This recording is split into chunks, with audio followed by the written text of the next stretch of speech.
রংপুরে। রংপুর। আচ্ছা, কি হয়েছে, বিষয়টা কি হয়েছে একটু বলবেন? বিষয়টা আমি চাইতাম না এখানে আইসি সংসার করার লাইগা এরা মারার হুমকি করে। কারে, আপনারে? হ্যাঁ, আমার শহরে আমার মারার হুমকি করে যে যদি থাকতো কি বলে, যদি কি জানি দল করছে ওটা যদি থাকতো তাহলে কিন্তু আমার কাইটা ভাষায় দিতে পাবে।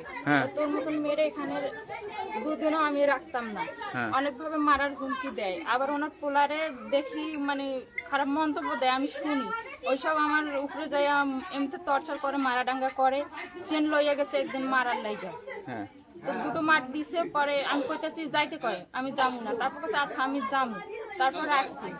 পরে দা লইয়া গেছে, চেন তো আছে ঘরে, কারণ আমি যাবো না।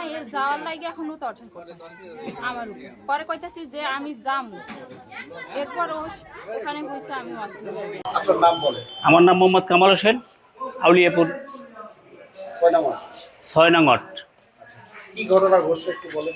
ঘটনা ঘটছে, আমার এই ছেলেটা আইএস সেকেন্ড ইয়ার এই কলেজে লেখাপড়া করে, ঢাকা গেছে। ঢাকা যাওয়ার পর থেকে এই মেয়ের সাথে তার ফোনে সম্পর্ক।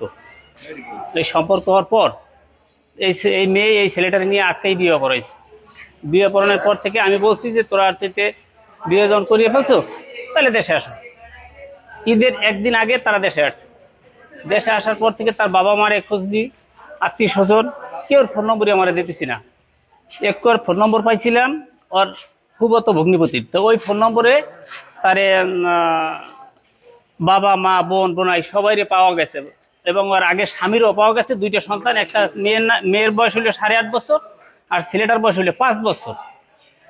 এই 5 বছর এই এবার এই ছেলে জানতে পারছে। জানতে পারার পরে কোরআন হাতে নিয়ে শপথ করাইছে যে তুমি বলো তোমার কি কোনো সন্তান আছে কিনা। পরে কইছে যে আমার একটা সন্তান আছে। পরবর্তীতে 2টা সন্তান, দুটোটাই স্বীকার করছে যে 2টা সন্তানই আমার, মোবাইলে ছেড়ে দিচ্ছে আর আগের স্বামী। এই হলো তাদের দ্বিধার দ্বন্দ্ব। তো রুবেল মেম্বার আমাকে ওয়ার্ডের, তারা আমি এটা জানাইলাম যে ভাই এই ঘটনা কি করা যায়।